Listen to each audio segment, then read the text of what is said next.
Harahap dengan NIM 24OSPN142. Kali ini saya akan membawakan materi mengenai programmer logic controller. Di sini saya tujuan dari membuat video ini adalah melengkapi tugas akhir dari mata kuliah PLC. Nah, di sini kita langsung saja masuk ke pengertian PLC. Apa itu PLC? Menurut NEMA atau National Electrical Manufacturer Association mendefinisikan PLC sebagai perangkat elektronik digital dengan memori yang dapat diprogram untuk menyimpan instruksi yang menjalankan fungsi spesifik seperti logika, sekuen, timing, counting, dan aritmatika guna mengontrol mesin. Dan saya juga mengambil beberapa definisi, yaitu dari Willie Bolton. Jadi menurut beliau, PLC adalah pengontrol berbasis mikroprosesor yang menggunakan memori terprogram untuk menyimpan instruksi guna mengimplementasikan fungsi kontrol seperti logika, pengurutan, pewaktuan, dan penghitungan, serta dirancang untuk digunakan dalam lingkungan industri dan dikendalikan melalui bahasa program pemrograman sederhana seperti diagram tangga.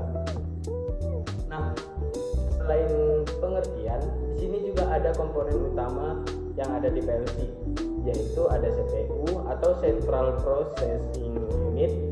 Nah, CPU itu adalah komponen perangkat keras utama komputer yang berfungsi sebagai otak komputer, menjalankan instruksi program, melakukan perhitungan aritmatika dan logika, serta mengkoordinasikan semua aktivitas dan komponen lain dalam sistem.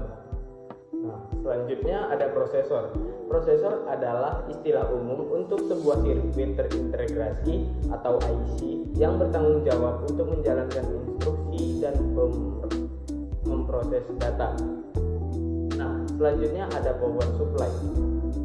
Power supply itu adalah perangkat keras yang bertugas mengubah dan menyediakan daya listrik ke komponen-komponen dalam sebuah perangkat elektronik seperti komputer untuk membuatnya berfungsi.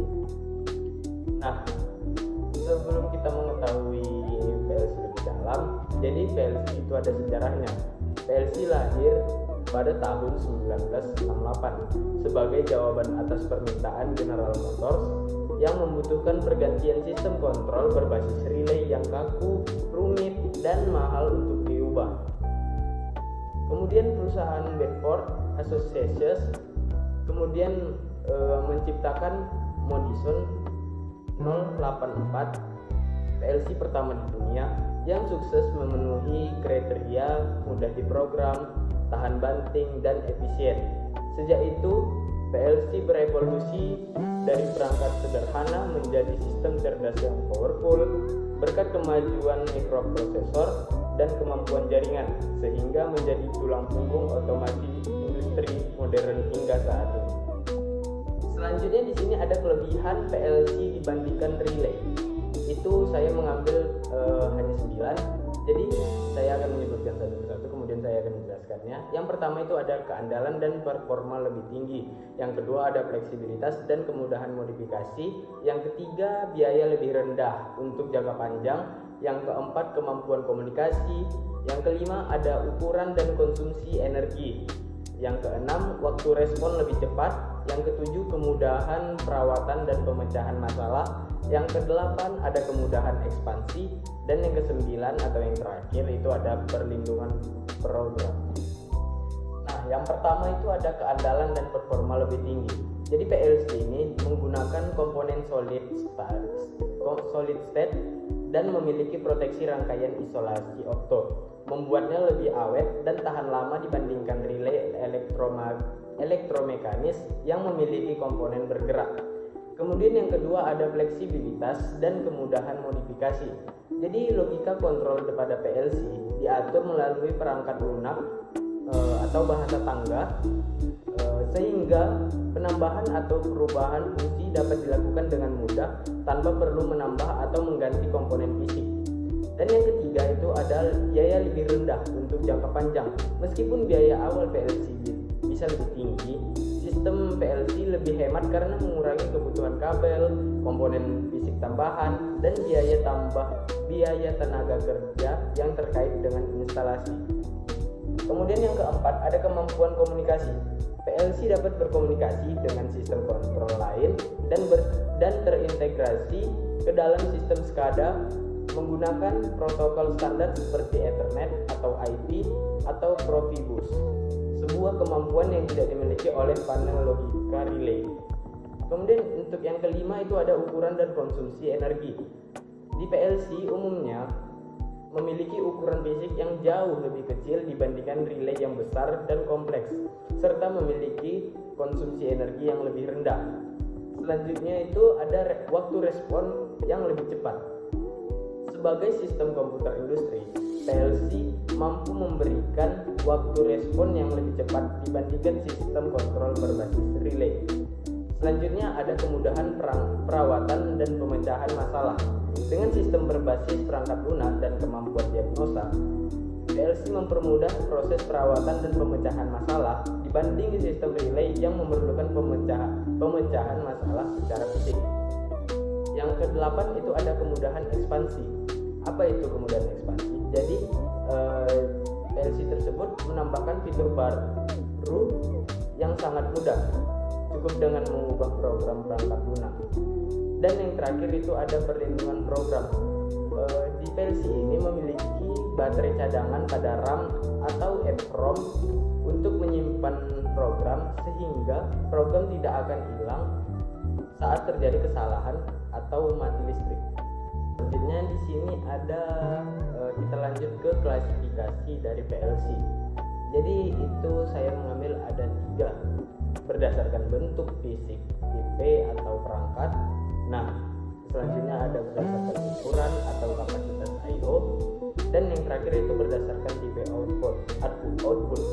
Jadi untuk berdasarkan bentuk fisik atau tipe perangkat itu ada terbagi menjadi 2 lagi, yaitu ada PLC compact dan PLC modular. Jadi di sini saya akan menjelaskan apa itu PLC compact dan apa itu PLC modular. Untuk PLC compact sendiri adalah unit lengkap yang menggabungkan CPU, sumber daya, dan modul input-output dalam satu paket.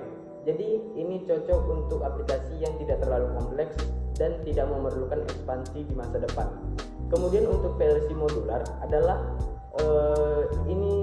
PLC modular ini terdiri dari beberapa modul terpisah yang bisa dikombinasikan sesuai kebutuhan. Jenis ini memberikan fleksibilitas tinggi karena memungkinkan penyesuaian dan penambahan modul input-output untuk memperluas sistem sesuai kebutuhan. Nah, untuk berdasarkan ukuran dan atau kapasitas I/O, di sini ada pertama ada micro PLC.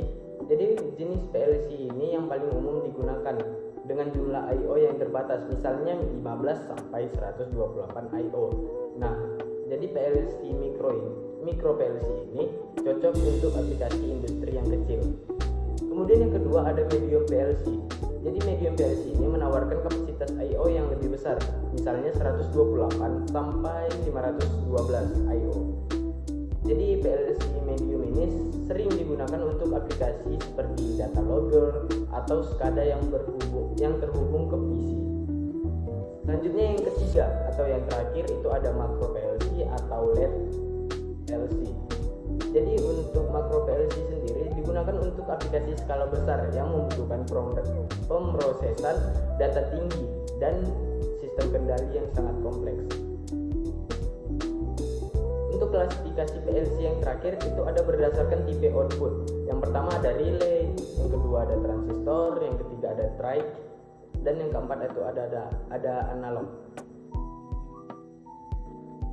Nah, di sini untuk penjelasan yang pertama itu ada relay. Jadi relay ini menghasilkan output yang menggunakan kontak relay untuk mengendalikan beban listrik. Yang kedua itu ada transistor. Jadi transistor ini menggunakan untuk menghasilkan output yang lebih cepat dan lebih cocok untuk mengendalikan beban elektronik kecil.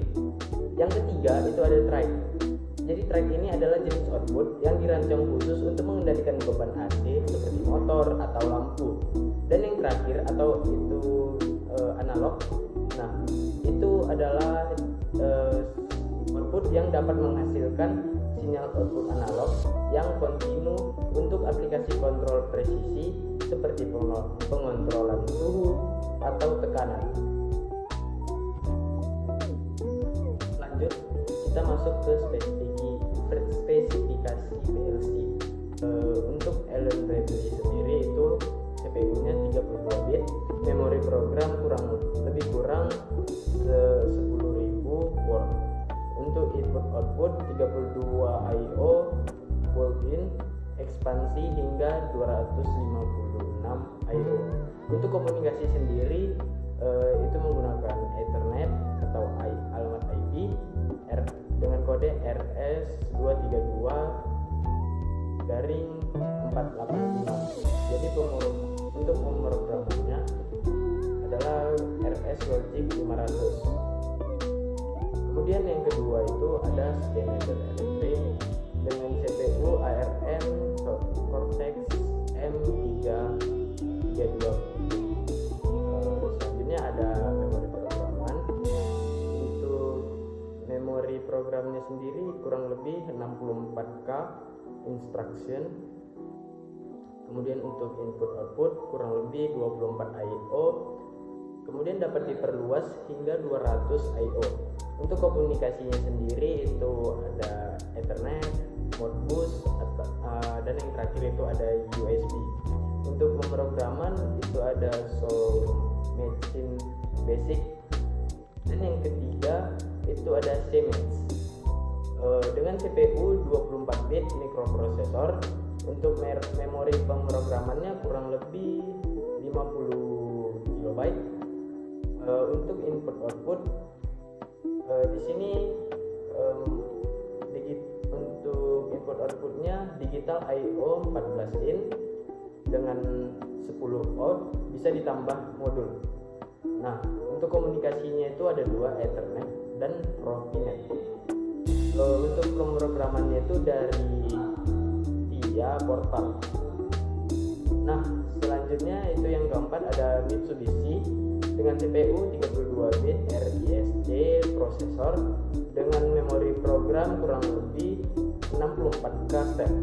Untuk input outputnya lebih kurang 16 I/O dasar, ekspansi hingga 256 I/O. Untuk komunikasinya itu ada Ethernet dan Ethernet RS485 dan USB. Untuk pemrogramannya ada GXWorks 3. Nah, yang terakhir itu ada OMROM dengan CPU 32 bit high speed. Memori pemrograman itu ada lebih kurang 20K step. Untuk input outputnya lebih kurang 40 I/O, tapi itu dapat diperluas. Komunikasi RS232C. Kemudian ada USB, kemudian ada Ethernet, tapi itu opsional. Nah, dan yang terakhir itu pemrogramannya, dia menggunakan CX Programmer. Baiklah, selanjutnya kita masuk di prinsip kerja pengontrolan forward reverse motor induksi 3 pasang. Jadi di sini ada gambar rangkaian daya dan rangkaian kontrol. Nah, untuk rangkaian daya sendiri di sini kita bisa lihat bahwa letak motor itu di bawah. Jadi untuk mengaktifkan motor itu pertama kita harus menekan MCB-nya, MCB 3 pasang. Ketika MCB 3 pasang kita naikkan atau kita tekan, itu kontaktor forward dan kontaktor reverse akan mengalir, akan aktif. Tetapi untuk mengaktifkan kontaktor tersebut kita harus mengaktifkan coil dari kontaktor itu terlebih dahulu. Jadi untuk coil kontaktor itu sendiri itu ada di rangkaian kontrol, letaknya di bawah buzzer. Di situ untuk coilnya setelah kita aktifkan, maka jika yang diaktifkan adalah kontaktor forward, maka kontaktor forward akan close dan motor akan aktif secara forward. Tetapi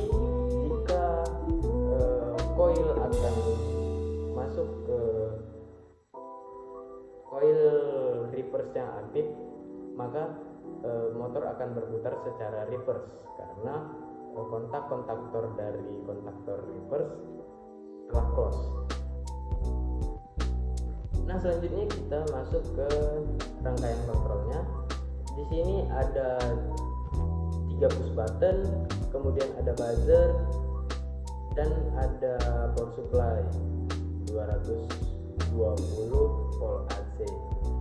Untuk push button start sendiri dia masuk ke alamat 0.01, kemudian untuk push button stop dia masuk ke alamat 0.03, dan yang terakhir itu ada push button reset, dia masuk ke alamat 0.05. Kemudian kita masuk ke outputnya. Nah, di sini ada buzzer dan kontaktor forward dan kontaktor reverse. Untuk kontaktor reverse sendiri dia menggunakan alamat 100.07. Untuk kontaktor reverse itu menggunakan alamat 100.06, dan buzzer menggunakan alamat 100.05. Dan ya, di sini saya akan menjelaskan mengenai untuk pergantian arah putaran motor. Jadi untuk arah putaran motor jika ingin forward itu menggunakan jalur RST. Jika ingin arah motor diputar arah sebaliknya, maka jalurnya itu harus diganti seperti pada gambar di sini. Dia akan menggunakan jalur TSR. Jadi ketika jalur perkabelannya itu diganti, maka motor akan berputar dengan arah sebaliknya.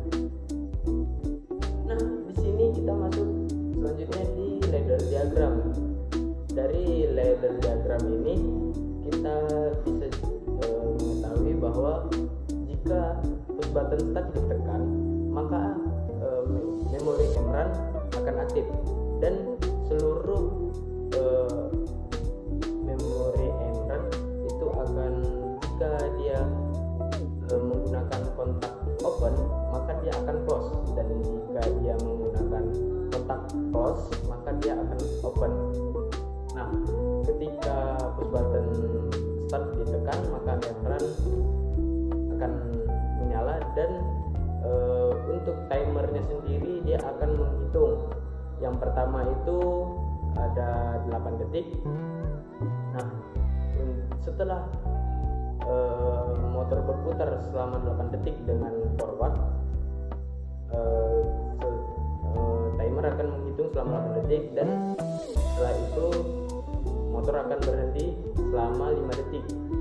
Kemudian setelah berhenti selama 5 detik, kemudian motor akan lanjut berputar selama 8 detik lagi, tetapi secara reverse. Nah, di gambar ini kita bisa lihat ada yang namanya counter. Jadi untuk counter ini sendiri dia bernilai 3. Jadi untuk 3 itu adalah 3 kali putaran. Jadi setelah motor berputar 3 kali berturut-turut, maka counter tersebut akan mengaktifkan buzzer. Nah, untuk buzzer sendiri dia aktif setelah motor berputar sebanyak 3 kali. Untuk mereset yang namanya counter ini, kita harus menekan push button reset yang ada di sebelahnya counter. Nah, di situ ada tombol reset. Jadi tombol reset itu adalah untuk mengembalikan nilai yang ada di counter. Jadi setelah tombol reset ditekan, maka nilai counter akan menghitung kembali dari 3 ke 0. Nah, untuk tombol pas push button stop sendiri itu fungsinya sebagai untuk mematikan rangkaian. Dan kita masuk ke slide yang terakhir. Ini ada selanjutnya ada 6 biji untuk tag name. Jadi di sini ada penomoran, tag name, IO type, IO type, kemudian address atau alamat, dan komen. Nah, untuk yang pertama itu ada push button start. Untuk namanya, untuk IO-nya itu tipenya input, dan alamatnya itu dengan alamat 0.01. Jadi fungsinya itu adalah untuk mengaktifkan sistem. Kemudian yang kedua ada push button stop dengan IO tipe input, kemudian dengan alamat 0.03. fungsinya adalah untuk menghentikan sistem. Yang ketiga ada push button reset dengan IO tipe input menggunakan alamat 0.05. fungsinya untuk mereset sistem. Kemudian yang keempat ada kontaktor forward. Di sini menggunakan IO tipe output dengan alamat 100.07. Jadi di sini fungsinya adalah untuk memutar motor secara forward. Kemudian yang kelima itu ada kontaktor reverse dengan IO tipe output, kemudian alamatnya menggunakan 100.06. Jadi fungsinya itu adalah untuk memutar motor secara reverse. Kemudian yang terakhir atau yang keenam itu ada buzzer menggunakan IO tipe output. Untuk alamatnya sendiri itu menggunakan 100.05. Jadi fungsi dari buzzer ini adalah untuk indikator alarm. Nah, setelah saya menjelaskan beberapa penjelasan mengenai programmer logic controller atau biasanya sering kita sebut dengan PLC, selanjutnya di sini saya akan membuat video untuk pembuatan wiring diagram, kemudian ladder diagram, HMI serta pengaplikasiannya, dan yang terakhir itu saya akan mendemonstrasikannya ke motor langsung. Jadi langsung saja kita menyaksikan videonya. Baiklah, kita masuk ke video pertama. Di sini ada video perakitan rangkaian kontrol. Jadi rangkaian kontrol yang kita rangkai ini adalah seperti pada gambar yang ada di bawah ini. Nah, untuk merangkai rangkaian kontrol pastikan semua alamat terpasang sesuai dengan pada gambar.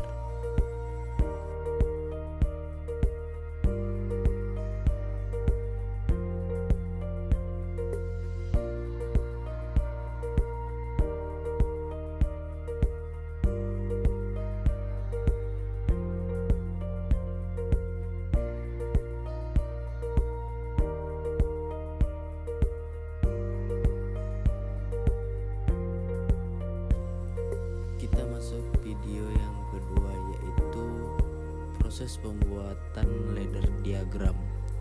Nah, di sini kita membuat ladder diagramnya menggunakan software CX Programmer.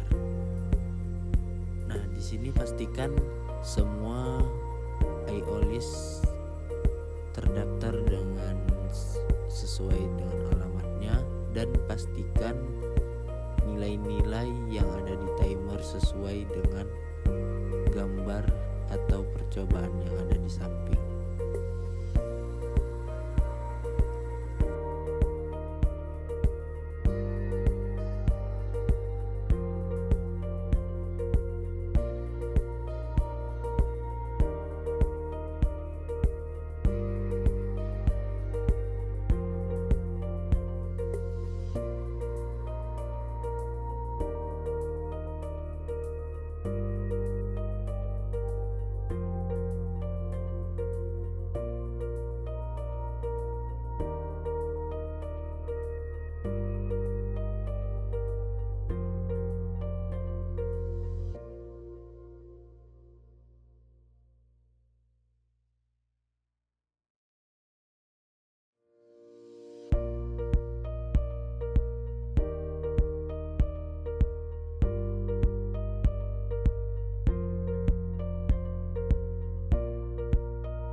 diagram sudah dibuat, alangkah baiknya kita download dulu.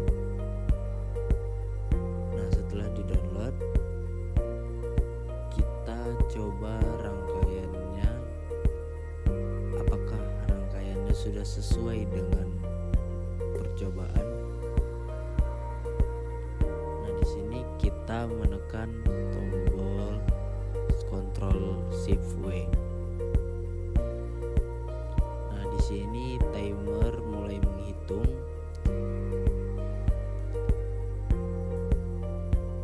Nah, ketika timer menghitung, maka kontaktor forward dan kontaktor reverse aktif secara bergantian dan dijeda oleh waktu 5 detik.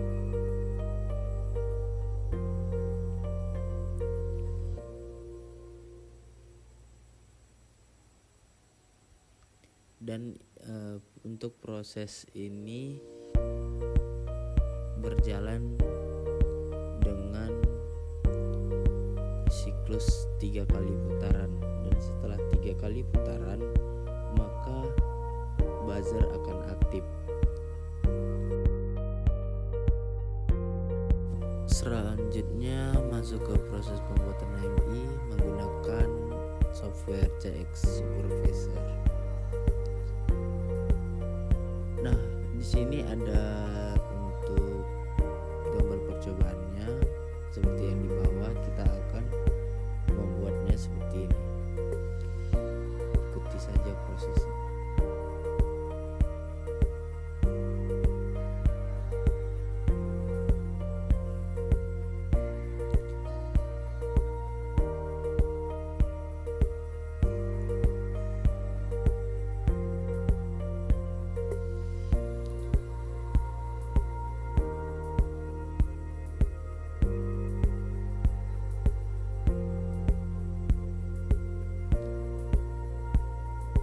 Setelah itu kita langsung mengaplikasikannya ke ladder diagram yang tadi.